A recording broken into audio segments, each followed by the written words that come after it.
Hi, our goal for this video is to provide you with a short rundown on how business is done in the Netherlands. We'll be touching base on important laws and regulations to be aware of, proper business etiquette, the overall business culture of the nation, and key ways a Dutch business environment may differ from a Kiwi's. We hope this information can serve as a valuable resource for you. The Netherlands sits on the northwestern part of Europe. It shares a border with Germany to the east and Belgium to the south. The North Sea rests above it, thus allowing the country to be very active in trade and commerce. The Netherlands has the 17th biggest economy in the world, which is very impressive considering its smaller size. In 2021, they had a GDP of around $1 trillion. With a strong, stable, and generally healthy economy, this makes the Netherlands a great location to pursue business activities. The country is home to roughly 17.5 million people. While Dutch is the main language spoken, there is no need for English speakers to worry, because nearly 90% of the population speaks English. However, levels of fluency can vary geographically. While interacting and communicating with Dutch business partners, it's important to be punctual and efficient with your time. They are very direct people who don't like to have their time wasted. So always show up on time for meetings and business events, as opposed to the Kiwi business culture where it's okay to show up a few minutes late. For more information about the business culture and etiquette of the Netherlands, let's hear from Storm. The historical, geographical, and social characteristics of the Netherlands have an impact on the business culture and etiquette in the nation. While business procedures in the Netherlands and those of other Western nations have many commonalities, there are also clear variations. Here are 5 crucial elements of the Netherlands' business culture and etiquette that set them aside from others across the globe. The first of these being directness. The Dutch have a reputation for being straightforward and forthright in their interactions. They may be quite straightforward and appreciate clarity, which may come off as unpleasant to others from more indirect cultures. This candor is aimed at assuring openness rather than offending. The second one of these being consensus-driven. Decision-making in Dutch companies often entails a lot of debate and is motivated by the pursuit of consensus. They have a goal of reaching a consensus and believe it is best to get feedback of a variety of stakeholders before they make a final decision. The third being egalitarianism.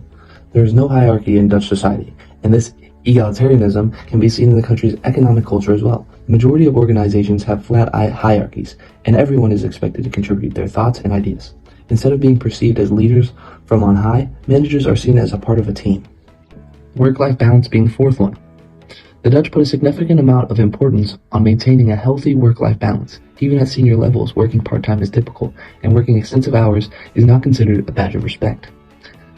Time spent with loved ones and on oneself is treasured. The last one being ethics and sustainability. Dutch companies often put a place of emphasis on ethical business practices, corporate social responsibility, and environmental sustainability. With all that being said, it's important to take cultural relativity into account when comparing these behaviors to those of other nations. For instance, the more direct communication methods in Japan or other Middle Eastern countries may be in opposition to the directness of the Dutch, similar to how the cultures that value extended work hours, like South Korea, may be in sharp contrast to the Dutch focus on work-life balance.